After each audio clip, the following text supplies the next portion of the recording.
E aí, pessoal? Bom, na aula anterior, então, nós definimos a ideia de calor sensível, vimos o pré-requisito para entender o que é o calor sensível, que é a quantidade de calor trocada pelo corpo, apenas responsável na variação de temperatura desse corpo. Dentro do calor específico, nós vimos a capacidade térmica, que é a capacidade de um corpo em manter a sua temperatura constante quando esse troca calor, troca energia na forma de calor. E vimos o que é o calor específico, que depende da substância em que o corpo, a substância de que o corpo é feito, tá? Que é uma constante. É o Czão e o Czinho, beleza? Então hoje a gente vai definir agora a ideia de calor sensível. Então olha só, nós vimos que o Czão, que é a capacidade térmica, é definido por Q sobre ΔT. Depois, nós vimos que o Czinho, que é o calor específico, é definido por Czão sobre M. Agora, se a gente juntar essas duas coisas, olha só, a gente troca no lugar do Czão, ali da definição do Czinho, por Q sobre ΔT. Eu vou passar esse M multiplicando o Czinho do outro lado da igualdade e depois eu vou passar esse ΔT também multiplicando o M e o Czinho do outro lado da igualdade. Ou seja, a gente vai definir então que Qzão é igual a M Czinho ΔT. Ou seja, Q é igual a M vezes C vezes ΔT. Quantidade de calor é igual a massa vezes o calor específico vezes a variação de temperatura. Essa é chamada de equação fundamental da calorimetria. Por quê?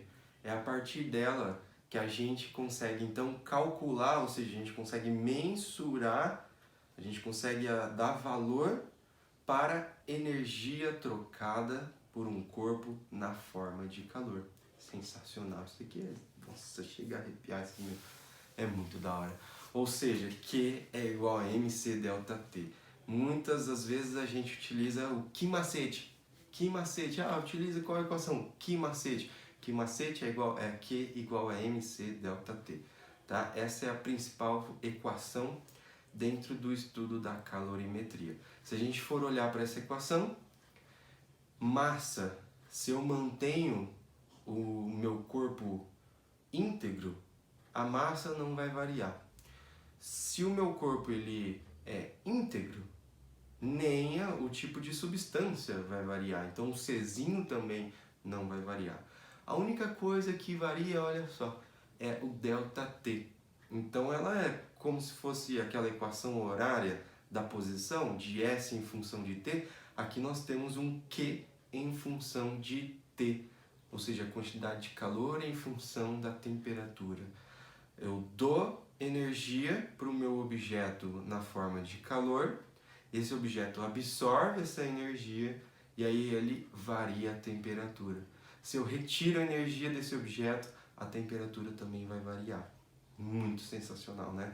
Uma coisa que a gente tem que tomar atenção é que se eu tenho um ΔT positivo, ou seja, se a temperatura aumentou, a massa é positiva, o Czinho é positivo, o ΔT é positivo, quantidade de calor também vai ser positiva.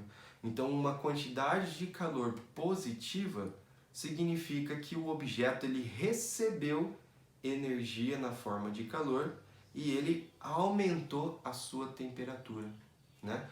Olha só que sensacional isso. Energia, calor não é energia? Temperatura não é a medida da energia cinética média do grau de agitação das moléculas ali que constituem o corpo? Então olha só, se essas moléculas absorvem energia, elas vão ficar cada vez mais agitadas. E um aumento da agitação é um aumento da energia cinética delas. E se eu aumento a energia cinética, eu vou estar aumentando a temperatura. Nossa, isso faz todo sentido do universo.